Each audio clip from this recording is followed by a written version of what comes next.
As promised, today we are launching video number 1 of 3 of the discussion that Shanda and I had about authenticity in marriage and some of the struggles that we have personally dealt with.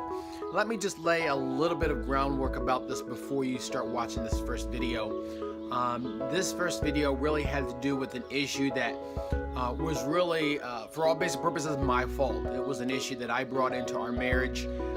It was for a variety of reasons. I don't want to say reasons, but there were a variety of things that led up to my own failure in this aspect of what we're going to talk about here today. It had to do with the fact that me personally, when you go into a relationship, you bring a certain amount of your own baggage. And I brought with me a level of self-doubt, a level of insecurity. I didn't understand or know how to really, truly, sometimes really be a husband, be a father. And again, all this you kind of learn on your own, even though you watch other people. Shanda is a very strong, independent woman. And you'll learn here as I talk about what my personal self-evaluation was that led to my own failure in this aspect. And so, but I even now still I'm learning so many things, even though we've been married 22 years, about who I am and how that if I'm not authentic with who I am and understand my own personal strengths, my weaknesses, things that I need to be vulnerable about and help her understand areas I'm struggling with. We tend to hide those things so often and have secret battles within ourselves, and because of that, we're not authentic, and it's really, really horrific when you're not authentic with a person sharing your bed with your spouse. And if you can't be that way with them, I'm telling you, it's almost like doom and gloom. That's why our divorce rate is what it is because we fall in love with the image that people project rather than who they are. So take a look at this first video. Again, you'll quickly, I'm sure some of you will relate, especially you men out there, to some of the issues and struggles that I had at the beginning of our marriage. And like I said, it's still a struggle sometimes, and we still have setbacks, but by His grace, He's brought us to where we are right now. So take a look and listen to this and let us know what your thoughts are. We'd love to hear back from you. And feel free to check out our website, newkingdomcities.com, where we definitely want to be a blessing and a benefit to you. Take a look and watch and be blessed. Hello, everyone. As you know, I'm Jeff. This is Shanda. I wanted to come to you guys today and share some very personal things about us, about our marriage, some things that we feel like hopefully will, hopefully be a benefit to somebody out there that maybe has been struggling, whether it be in your marriage or just your own personal lives in some way, shape, or form with your relationships. And so this really has to do with us trying to be more transparent, not only just with each other, but again, just in our relationships in general, and just living and being authentic with who we are and how we, again, just interact with people. So again, this is just, I wanted to share this because it has to do really more with me and some things and decisions I made that were very much not in line with who I am and the way I really feel as a person. But I made some very poor decisions that, affected her, and it affected our marriage. And, it's safe to say that for a time, it really challenged us in the sense that, I didn't know if we were even going to remain married anymore as we were going through this. And so in 2006, 2007, somewhere around that time, I had made some very poor decisions.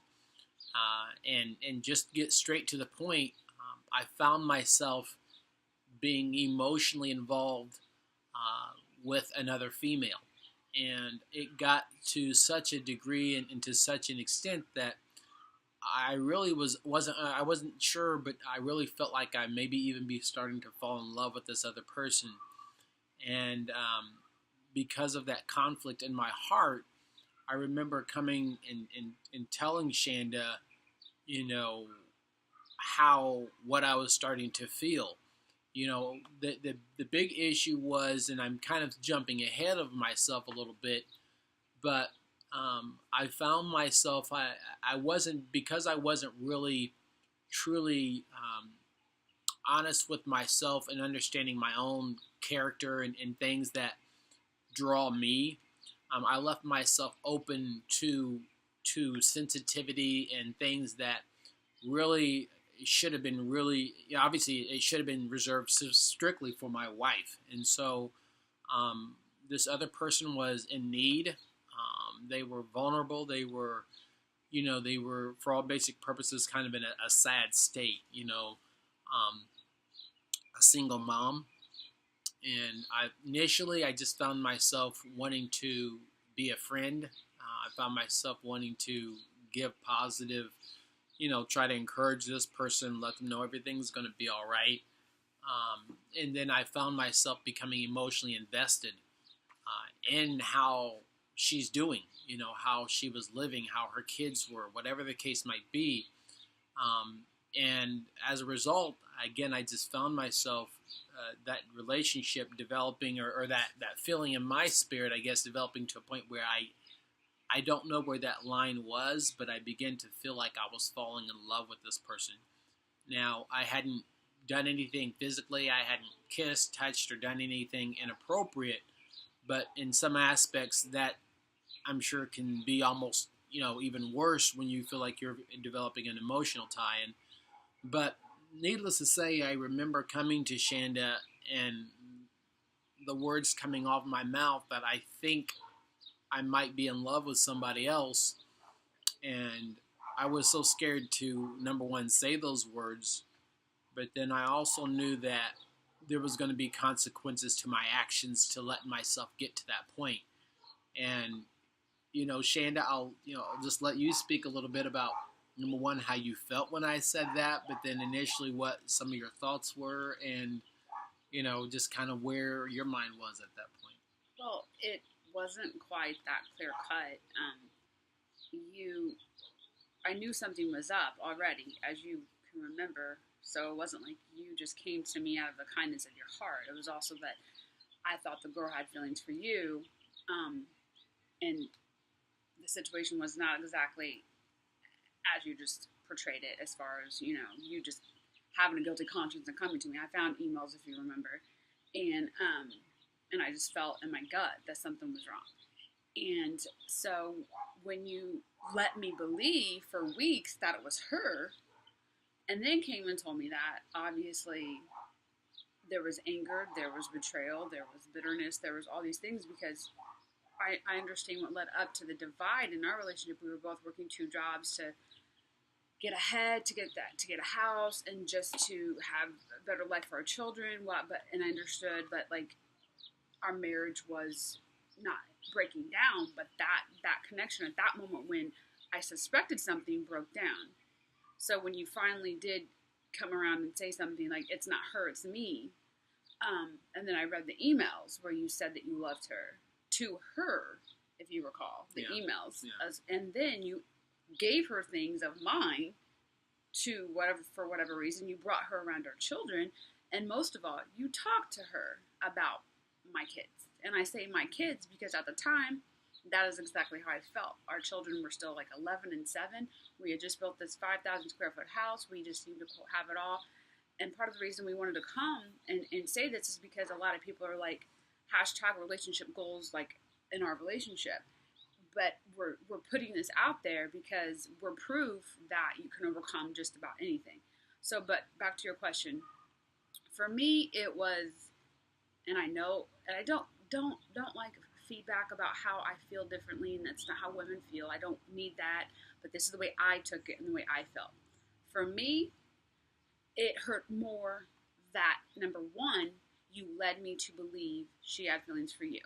I'm not stupid. I know you. You love that damsel in distress. I will never be that person. We've talked about this many times. Yeah. So number one, it wasn't even that I knew you didn't love her. It wasn't about that. It was about she needed you.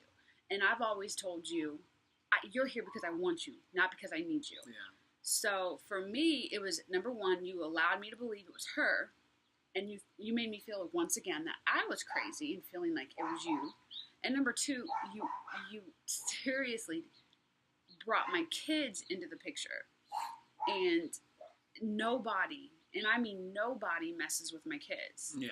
And so for me, those were the two in that order that hurt, and I felt the most, that just stabbed me. It wasn't that like you thought you had feelings, because I don't know why I didn't think you didn't truly have feelings for her, but I remember telling Ethan, go. And I know that's not what you wanted to hear. You wanted me to fight for you, and I'm just like, no, that's just not who I am. If that's what you choose, do it.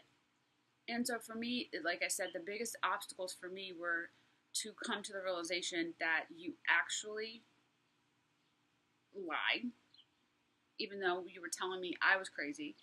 You brought her into my kids' lives. You wanted her to meet my kids. And honestly, it had nothing to do with an emotional attachment. I knew that's not what it was. I knew that you were, I used to say weak, but it's not weak. Your love language is different.